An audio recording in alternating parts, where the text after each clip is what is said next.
नाम पंडित जी। ये मंदिर तिरता चुके है बाबू। अच्छा, ये भी वही उसी समय का है। हाँ हाँ, सीता जी इसमें आती थी पूजा करने। अच्छा। वाल्मीकि जी, सीता जी यहाँ से पूजा कर कर फिर चले जाते हैं। बहुत प्राचीन है क्या? त्रेता युग बोल रहे हैं, सब राम के जमाने का है। हाँ Hey people, welcome back to the channel. I hope you all are doing really well. So last day Valmiki आश्रम को विज़िट करने के बाद नेक्स्ट डे मॉर्निंग हम सब निकल गए दूसरे टेम्पल के लिए and the name of the temple is Jatashankar Mandir which is one of the oldest temple in Valmiki Nagar. And yes, as the name suggest, Jatashankar, Shankar ji के से डेडिकेटेड था ये टेम्पल. एंड बहुत आपने सुना होगा कि जो पंडित जी ने वहाँ पे क्या कहा था, उन्होंने कहा था कि this temple is from the age of Ramayana. जब राम जी सब थे, त्रेता युग जो था, तब से ये टेम्पल यहाँ पे बना हुआ है.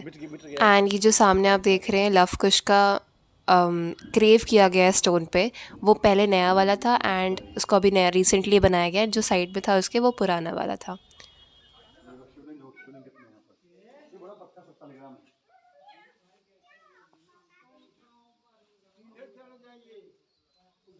एंड यहाँ पे जो ये स्टोन्स आपको दिख रहे होंगे, इसको शालिग्राम कहते हैं. शालिग्राम क्यों इतना फेमस है? Again it has a story behind it. So yes, the story is once due to a curse, Lord Vishnu had turned into a stone, and this stone was called as Shaligram, and the curse was so powerful that even the most powerful god could not do anything but accept that curse. और वो जो कर्स था वो किसने दिया था? उनके devotee ने दिया था, one of his most loyal devotee, जिसका नाम था वृंदा. और ये शालिग्राम की खासियत ये है कि it is only found near the banks of Gandak river. और यहाँ अंदर जाके शिव जी का शिवलिंग रखा हुआ था and I was not again allowed to record, so मैंने बात बंद कर दिया. सामने की तरफ आपको एक हनुमान जी का मूर्ति भी दिखेगा.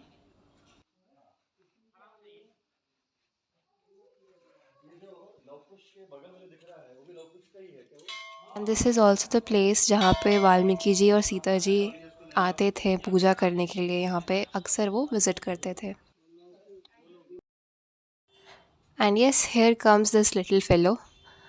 और जर्नी हमारी इनकम्प्लीट हो जाती है इसके बिना. सो ये अपना एंजॉय कर रही थी, सन बात ले रही थी. So I decided to film it.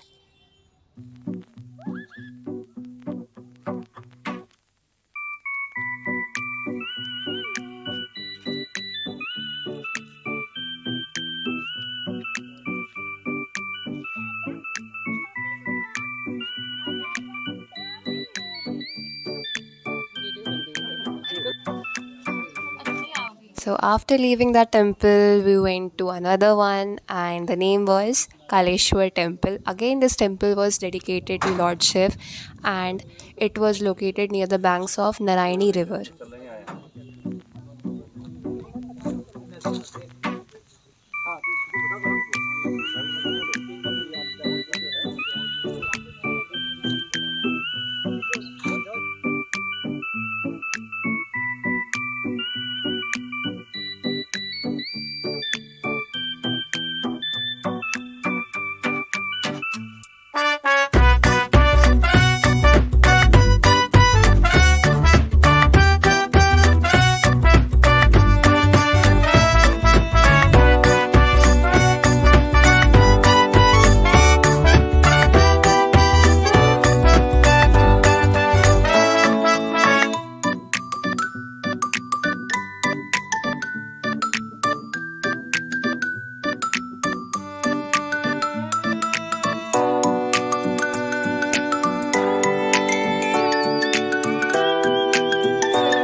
सो सामने जो आपको रिवर दिख रहा है उसमें 3 नदियाँ मिली हुई हैं. एक तो नारायणी है जो हिमालय से आती है, एंड देन एक सोनभद्रा है और एक तामसा रिवर है जो मिक्स होके आती है from the left side.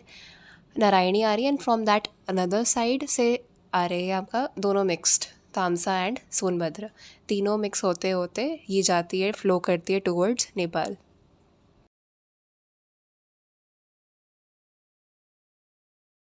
This place was so beautiful and काम। मन कर रहा था कि बस यहाँ पे बैठ के इसको देर तक देखते रहो देखते रहो। So just to enjoy this view, we all decided to walk and go towards the resort. पास में ही था but we had to walk some kilometers. So हम लोग walk करते करते resort तक गए. And we were also told that if in the morning और जब clear sky हो तब अगर visit करो यहाँ पे, we would able to see Himalayas. And रास्ते में हम लोग को मिल गया एक tree house and I was so excited. हम लोग तीनों ऊपर गए and we clicked some pics and the view from the top was really really good.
And finally, chalte chalte, we had reached. So this is all for today's vlog. I hope you enjoyed it. So please be connected. I'll tell you hum kahan gaye next. Lots of love. Please do take care of yourselves. Bye bye.